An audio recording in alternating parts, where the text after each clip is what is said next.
Big Lou, and it's a Big Lou barbecue and other things I want to do. And this is a show where I often do barbecue and other things I want to do. And today, we're not going to do barbecue. We're going to be baking, broiling in my outdoor oven. Oysters Rockefeller. Now, the benevolent subscriber, he struck again, all right? He sent me some more of these Island Creek oysters, all right? He sent me some a few years ago. I did some charbroiled oysters with it, and I made a video about oyster shucking. That's why you won't see me shuck these oysters in this video. You can just watch that video that's right there in the iCard, okay? And you can see how to shuck oysters, not shuck videos, excuse me. But I got my oyster shucking knives. They're kind of like this little thin one. I can get in there and cut that little foot off of it. And my old time oyster shucking holder. You put the oyster in there, get in there, it works real easy. Anyway, I'm gonna spare you the oyster shucking part, all right? This is gonna be about Oysters Rockefeller. I wanna thank the benevolent subscriber immensely for sending more of these Island Creek oysters. When he sent it to me a few years back, it was the first time I'd had oysters from the Northeast. These come up there from Massachusetts somewhere. They're not these Gulf oysters that I'm used to. And they got real pretty shells, all right? In fact, my wife even saved the shells from the last one. They're right here in this cabinet. You think I'm lying? I just pull it right out of the cabinet right there. She saved the shells from the last one just because they were pretty. That's how pretty these oysters are. All right, let me show you what they look like. By the way, there's something else in here too. I want to show you that. Now you can order these Island Creek oysters from online. They will send them to you. Didn't even come in a refrigerated truck, just came standard FedEx. Comes in this, got this little cooler inside it here. All right, you open it up, and here's that special stuff. Look, he sent me some paddlefish roe, all right? Now, if you don't know what roe is, that's like caviar, but I think caviar has to come from a sturgeon in the Black Sea or something. Other than that, it's basically the same stuff, so it says roe on it. I haven't had caviar. I've never had roe, but I haven't had caviar since I got married. I used to eat it before I got married, but once you get married and you have kids, yeah, there's something else you can spend money on besides caviar. But I know I do love it. So it's been more than 20 years since I've had caviar. Never had roe, expect it to taste like that. I'm gonna dabble some on a raw oyster maybe, depending on how many oysters we have. Let's see how many oysters we have, all right? It's got these packets in there, it stays cold. Look at that, looks like 3 dozen of them. Let's see, 1, 2, 3, 4, 5, 6, 7, 8, 9. Yeah, we got 3 dozen oysters, all right?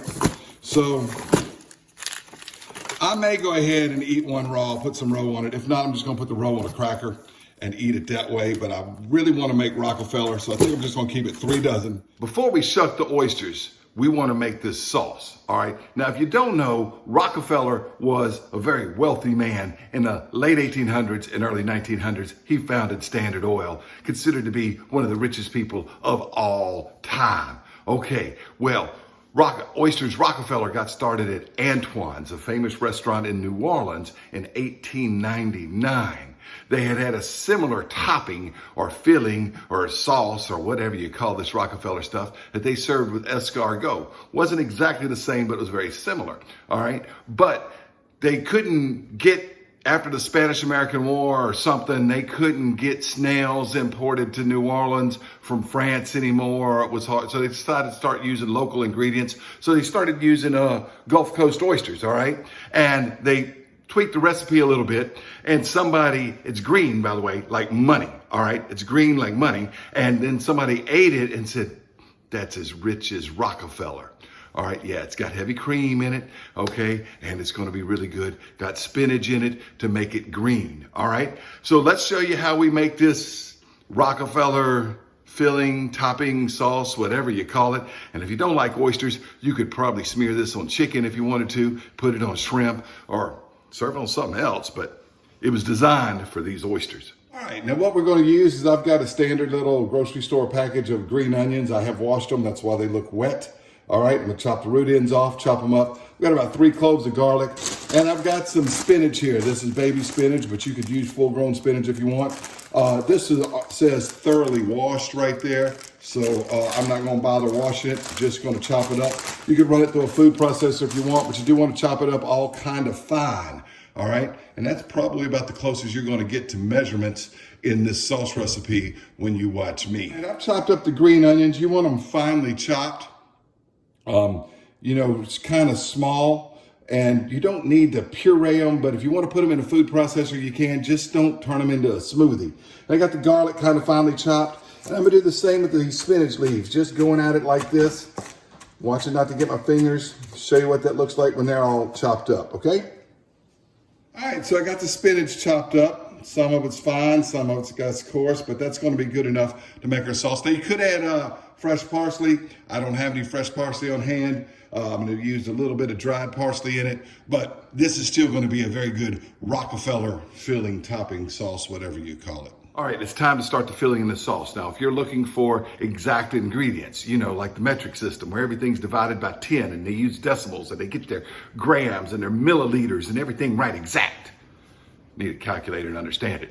Or you're looking for something with the imperial system like we use here in America, where we just divide things in fractions because we can calculate that in our head, like half an ounce and one third of a tablespoon, and which is a teaspoon, by the way, and stuff like that. Nope, No, we're gonna do this real, all right? We're gonna be using some real measurements, you know, like pinches and smidgens and shakes and sprinkles and dashes and dollops. Also gonna need some breadcrumbs. You know what makes it? You gotta put it on the Ritz, all right? You could just use plain breadcrumbs, but we're gonna put on the Ritz, like these, you know what they call them, cocktail party crackers. Now I got breadcrumbs. How much? As much as I need. All right, we'll sprinkle some on top, put some in the sauce. Let's get to making it. All right, I got half a stick of butter melting in here. Now what we're gonna do is we're gonna put in a couple squirts of lemon juice. Couple squirts means a whole lemon, 2 halves. That half's done, all right? So lemon juice is going in here, right on top of that butter as it melts. And this is on medium to medium-high heat. I do not want to overcook this spinach. Do not want to turn it brown. Don't want to brown that garlic. We want everything to stay green. All right, so the lemon juice is in there, all right? Now we're gonna put in a few dashes of Tabasco. That's the exact amount right there. That's a few dashes. A few dashes of Worcestershire. Now look, you can put a couple anchovy slices in there, fillets in there. I thought I had some anchovies when I was at the grocery store. Then I realized I cooked them on a pizza the other day. I did not have any. But Worcestershire sauce can go in it, especially if you don't like anchovies, all right? And that's just fine like that. We're gonna put that in there. Now, we're gonna put in a smidgen of salt. A smidgen is about 5 or 6, 7 or 8 twists. I'm using that pink salt stuff in these things, and we're gonna put in some cracked black pepper. And how much cracked black pepper you put in? Lots. That's exactly how much. Lots. You know why? Because I like lots. All right? So that's lots. That's, I told you I'm using exact measurements here. All right? Now, we got a pinch of hot smoked paprika. All right? That comes from this right here. Pimentón from Spain. Picante hot smoked paprika. And I guess it's about a teaspoon if you want to get accurate, but we're gonna call it a pinch, all right? And we're gonna get this stirring around. All right, it's all mixed in and blended in together. We're gonna dump in the greens and green onions, the spinach, the green onions. Gonna get it all in there. Now, we don't want to overcook this, and we want it to stay green, but we want to get it cooked down a little bit. We don't want that garlic to burn either, but get it all coated in this stuff. The butter and Tabasco and lemon juice and Worcestershire sauce and paprika and salt and black pepper. And it's already starting to cook down. Now to this mixture, we're gonna add a dollop of sour cream. And we're gonna add a couple gulps of heavy whipping cream. I may add more of that later. And we're gonna add a handful of grated Parmesan cheese. Not that spaghetti stuff. There's a handful of Parmesan cheese. And we're gonna get this all incorporated and get that cheese melting in there. And I want this to be the consistency I need it to be. It's getting close. Oh yeah.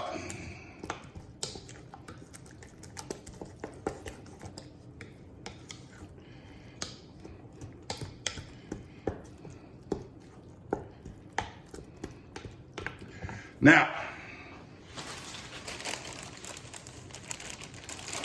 one more ingredient. That is a handful of those breadcrumbs, technically cracker crumbs, to thicken this mixture up a little bit.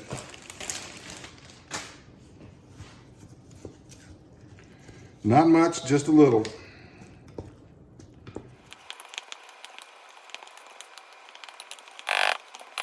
That's about it, y'all. It did not take long.